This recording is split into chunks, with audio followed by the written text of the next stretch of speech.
Hello students, हम लोग करने वाले हैं class 8th science NCERT chapter number 7 चल रहा है हमारा conservation of plants and animals. चलिए स्टार्ट करते हैं आज की class. Conservation of forest and wild life. तो हमें जंगल और जंगली लाइफ का जो कंजर्वेशन है वो हमें करना है। Biosphere is that part of the earth in which living organisms exist or which supports life.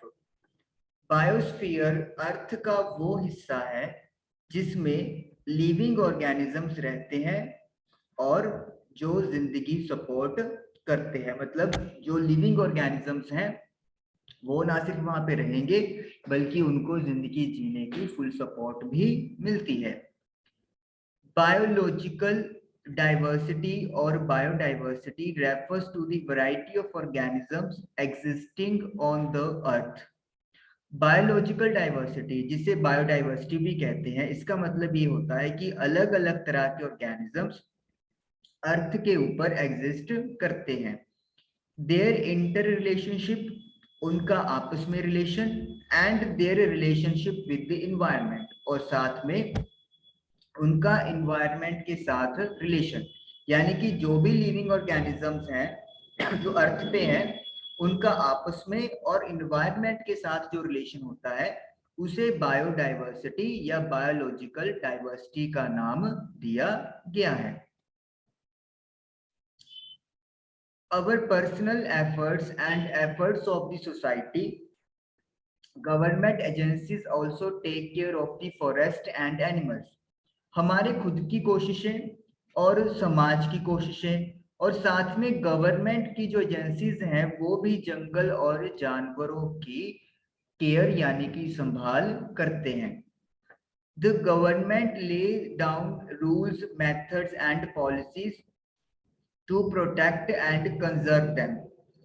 जो गवर्नमेंट है वो ऐसे रूल नियम बनाती है, तरीके अपनाती है और पॉलिसीज, ताकि जंगल और जंगली जानवरों को प्रोटेक्ट किया जा सके और उनको बचाया जा सके, सुरक्षित रखा जा सके। Wildlife sanctuaries, national parks, biosphere reserves etcetera are protected areas for conservation of plants and animals present in that area. किसी एरिया में wildlife sanctuary, national park या बायोस्फीयर रिजर्व, ये वो तरीके हैं या ये वो एरियाज हैं जिनको हम लोग प्रोटेक्टेड यानी कि सुरक्षित एरिया कहते हैं, जहां पर प्लांट्स और एनिमल्स कंजर्व यानी कि सुरक्षित रहेंगे, बचे रहेंगे, उन्हें कोई खतरा नहीं होता। Wild life sanctuary, areas where animals are protected from any disturbance to them and their habitat। ये वो एरिया होते हैं जहां पे एनिमल्स किसी भी तरह की परेशानी, डिस्टरबेंस से प्रोटेक्ट होते हैं और वो अपने हैबिटेट में रहते हैं, अपने मतलब जिस निवास में, जिस जगह पर है वो, उनको वहां पे कोई भी परेशानी नहीं होती। जो चीज उनको परेशान करती है या जिससे उनको खुद को परेशानी होती है वो चीजें वाइल्ड लाइफ सेंचुरी में नहीं मिलेंगी। Nation park,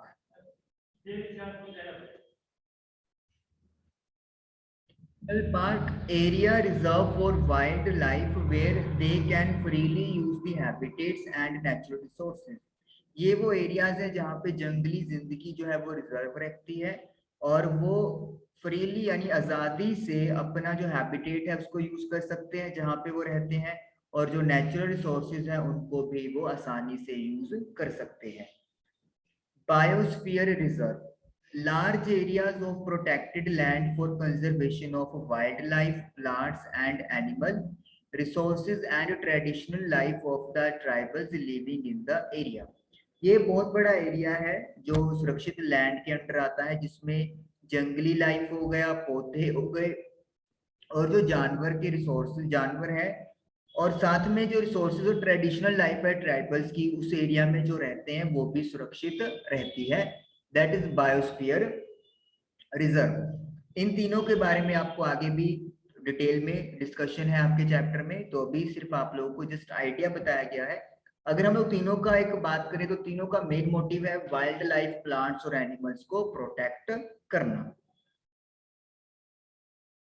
biosphere reserve. Biosphere reserve are the areas meant for conservation of biodiversity. जो बायोस्फीयर रिजर्व है वो एरियाज हैं जो कि बायोडाइवर्सिटी को कंजर्व यानी कि बचाने के लिए बनाए गए हैं। As you are aware that biodiversity is the variety of plants, animals and microorganisms generally found in an area.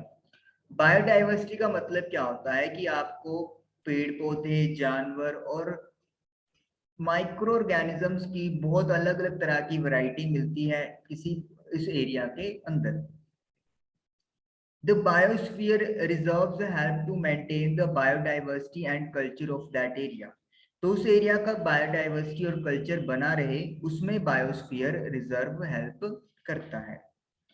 A biosphere reserve may also contain other protected areas in it.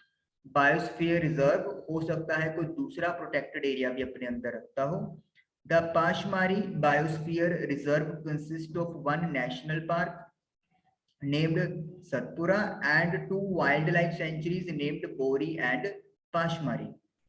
पाशमारी biosphere reserve में एक national park है जिसका नाम सतपुरा है और दो wild life sanctuaries हैं जिनके नाम बोरी और पाचमरी है। तो इसका मतलब है कि बायोस्फीयर रिजर्व एक बहुत एरिया है जिसके अंदर वाइल्ड लाइफ सेंचुरी और आपका नेशनल पार्क आ सकता है। Flora and fauna. The plants and animals found in a particular area are termed flora and fauna respectively of that area. किसी एरिया के अंदर मिलने वाले पौधों को फ्लोरा बोलते हैं और जानवरों को फोना के नाम से जाना जाता है। किसी पर्टिकुलर एरिया में अगर कोई प्लांट्स हैं तो उनको कलेक्टिवली फ्लोरा और उन जितने भी एनिमल्स होंगे उनको सभी को फोना के नाम से जाना जाता है। ये डिफाइन एक तरह से किया गया है। तो आज हमारा जो सेशन है वो यहीं पे खत्म हुआ। आई होप कि आप लोगों को समझ में आया होगा। Thank you for watching the video.